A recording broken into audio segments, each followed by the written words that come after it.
Мына шар қашанға дейін үрілген деп ойлайсыңдар? Қашан үрілген деп ойлайсыңдар? Мына шар дейтін мына бала дүниеге келген кезде үрілген шар.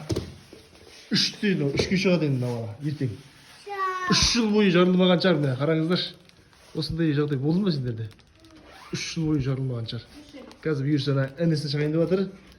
Соны алып кетуге осы шармен барамыз қазір. Інісі перзентханадан шығайын деп жатыр. İstaydık.